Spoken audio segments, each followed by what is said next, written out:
Many of us are familiar with learning about the challenges many immigrants encounter when moving to the United States. Language barriers, difference in religion, and the pigment of one's skin are all factors that often marginalize immigrants from society in America. Being a child of immigrant parents, I'm personally interested in studying how these factors influence the opportunities immigrants will have.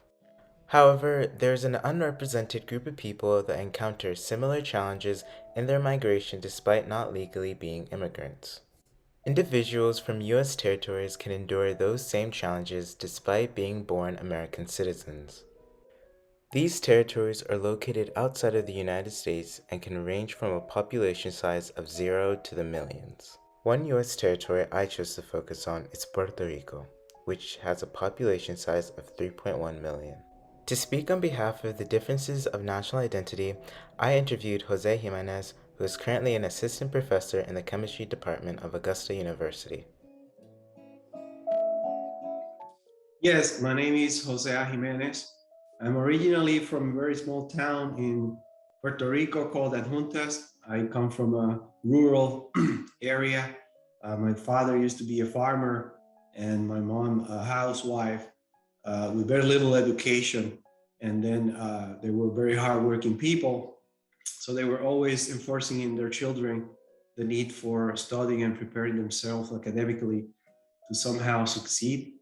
And so eventually I studied and I finished a bachelor's degree in chemistry in Ponce, town near home. There afterwards, I worked for a little bit in the pharmaceutical industry, ended up moving to the West Coast. There I finished a doctorate degree in chemistry. And thereafter, I moved to Florida. And then currently I live in Georgia, where I'm an assistant professor in the chemistry department in Augusta University. Sure. Dominant language for us was always Spanish. Although Puerto Rico is a U.S. territory and we do have U.S. citizenship, it's not a state. Our official language has been always Spanish. And although English is taught in the school systems throughout, very rarely you will find people speaking fluently. However, when I was a child, several times my parents came to the US and then they used to spend like a year or so. Last time I was in New Jersey when I was 11 and 12 years old. So because of that, I was able to learn a little more English than I would have otherwise learned if I stayed in Puerto Rico all the time. And it helped me eventually as of now. Basically, there are some assumptions that are of financial uh, aspect. People have this common belief that there's always going to be a more of a financial or economic benefit of moving to the States. Puerto Rico has struggled for many years now with a high degree of unemployment. Even though there's a lot of educated people, it's very hard to find jobs. So there's always been this conception that you could do better if you move to the States. And basically, that's how I grew up. So after I finished the PhD in chemistry, again, I went through this hard part where it's so difficult to find jobs. I got two part-time jobs, and the pay was minimal, very, very low. Although the workload was as if I had a full time, my salary was significantly lower. So I had to continue looking for jobs outside the island.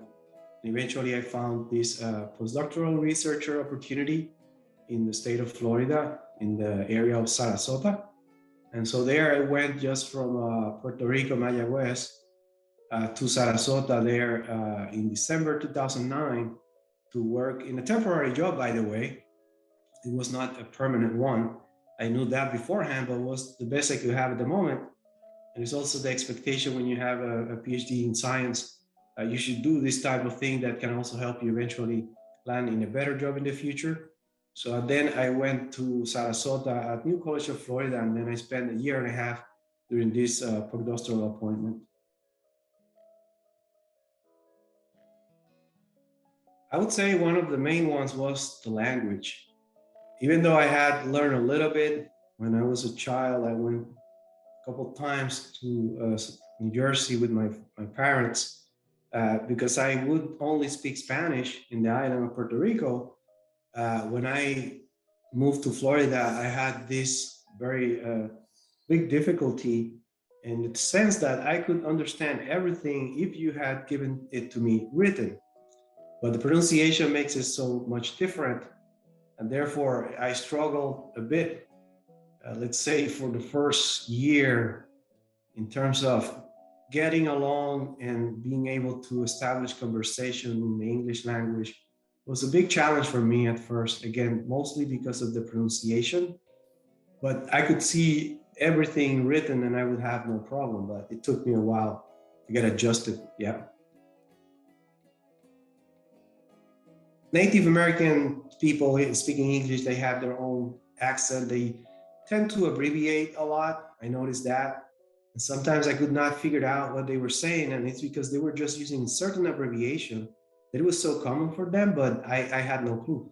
Again, if they would have used the exact word, I could have probably understood what they were saying. But slangs and things like that people just get used to, and then they don't realize if somebody comes from another country, they wouldn't have no clue what you're saying. So that was always challenging, regardless. Well, let's say cultural first.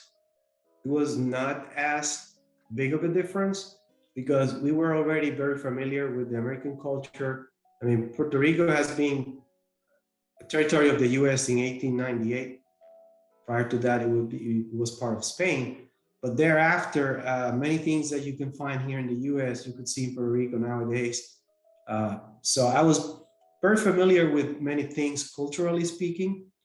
Financially speaking, I would say there was a big difference.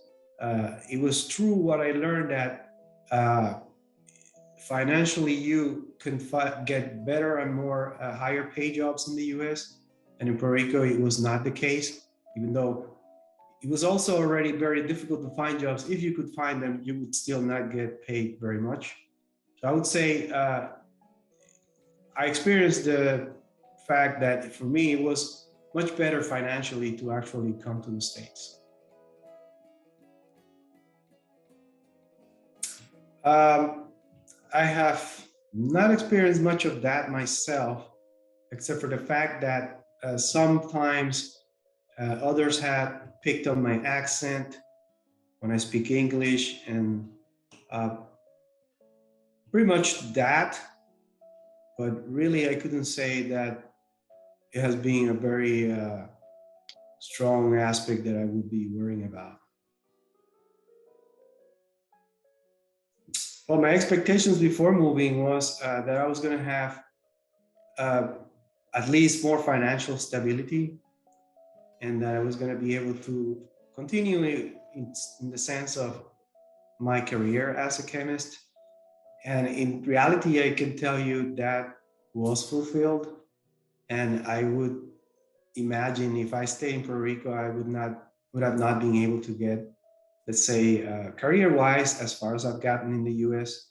I've had plenty more opportunities here, and also the fact that I could go to different states, and it has facilitated that because, for example, I was in Florida a couple of years, then I moved to New Jersey and worked as a scientist there with a chemical company, and now I'm in Georgia. So I have been able to experience that myself. That it was a benefit for sure. Yeah. Although territories of the United States may have the advantage of being more familiar with American culture and lifestyle, we shouldn't be misled to think that their innate citizenship miraculously relieves the challenges they still might face in migration. Similar to how Spanish is often taught in schools among the states, Americans are rarely fluent. Likewise, social workers can imagine how disadvantaged they would feel if they moved to a dominant Spanish speaking country with the Spanish vocabulary they've learned from school.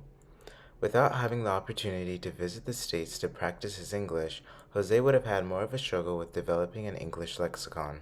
Therefore, emphasizing the importance for social workers to not only aid children but adults who are learning English. Such efforts are important to help them feel truly part of our country.